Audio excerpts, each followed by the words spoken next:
This is a ripoff of Shrek, director's cut. Imagine your shock. Let us go back to the year 2000, shall we? Remember Thomas and the Magic Railroad? That film caused a lot of buzz and I happen to be a big fan of it myself. It recently piqued my curiosity that there was an unreleased director's cut of the film, and as soon as I heard about it, I began a search for it. I tried contacting the people who worked on the film via emails or phone calls, but I never got a response, or I only got an answering machine. My last resort was contacting Britt Allcroft, the person who directed the film. Through Skype, I was interviewing her, and I asked her general questions like, where did you get the idea for this film? And what did you think of the finished film? And whatnot. So when I finally asked her about the purported director's cut, she just fell silent. I could see her face going pale. She proceeded to tell me, "Don't look for it. Just let the memory die." She hung up the call right then, and I just sat at my desk, confused. I went to bed. The next day, I tried emailing Mrs. Allcroft about the director's cut, in an attempt to find out more. I managed to get a response exactly 45 minutes later. The email said, "Just give me your address and I will send it to you. If you're sure you want to see it, then I guess I can't stop you. Beware, for the things you will see will forever stay in your mind for the rest of your life." I was unsure if I really wanted to see the director's cut at this point, but hey, morbid curiosity got the best of me. So I sent back another email with my address and a thank you.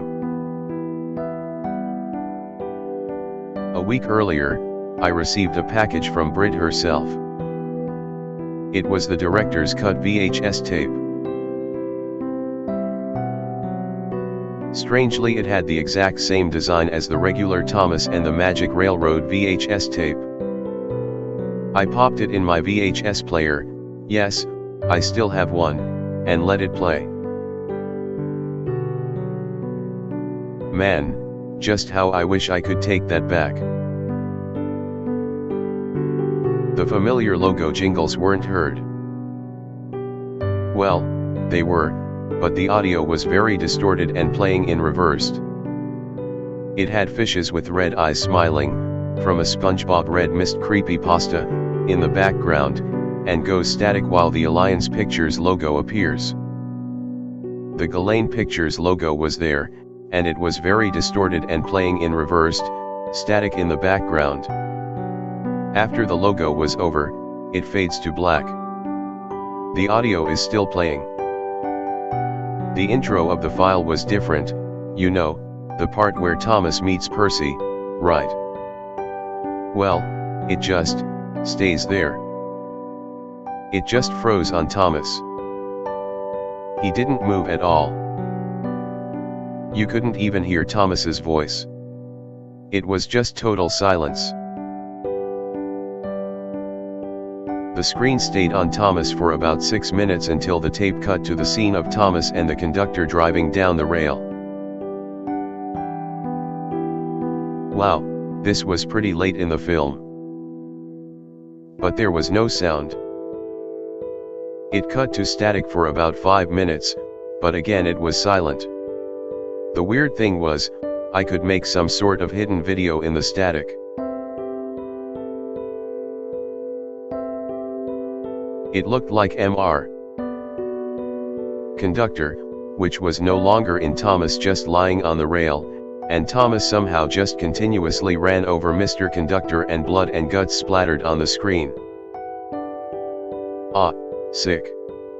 I nearly vomited, but after the video clip ended, the film cut to the scene where Thomas is driving one of the characters in the film, but it was still silent. When it got to the scene of Thomas being chased by Diesel 10, it once again cut to static.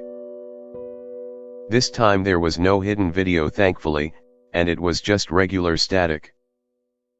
It cut to the shot of Thomas leaving James at Tidmouth Sheds, with Diesel 10 sighing.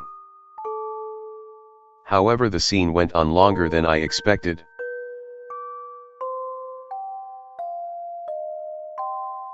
Diesel 10 drives away, then stops, sighs one last time, and proceeds to ride off the track in a melting pit.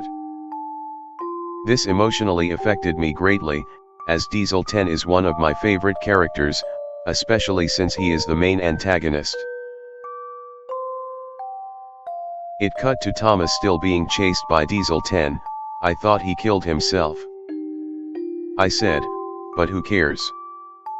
The disturbing thing is, the scene just keeps going. Diesel 10 actually kills Thomas by throwing him off the track via Pinchy. Thomas's disembodied head rolls toward another set of tracks and gets crushed with a hyper-realistic crunch by Diesel 10's wheels. I couldn't take it. I screamed. Oh hell no. I ejected the tape and smashed it with a hammer. I am never gonna buy any of the bootleg tapes like this. I had nightmares about the tape for almost 2 weeks. One day, I got the original Thomas and the Magic Railroad tape. And as I sat on the couch for 25 seconds, there was a whisper behind me. It said, "Would you like to watch it again?" I turned around and it was a Thomas doll, with red eyes, smiling. I then threw the stupid thing out the window as I said, "Leave me alone."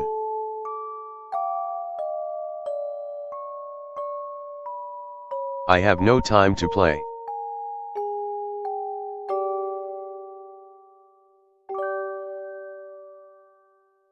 If you ever see a bootleg VHS copy of Thomas and the Magic Railroad, stay away from it, or why don't you destroy it?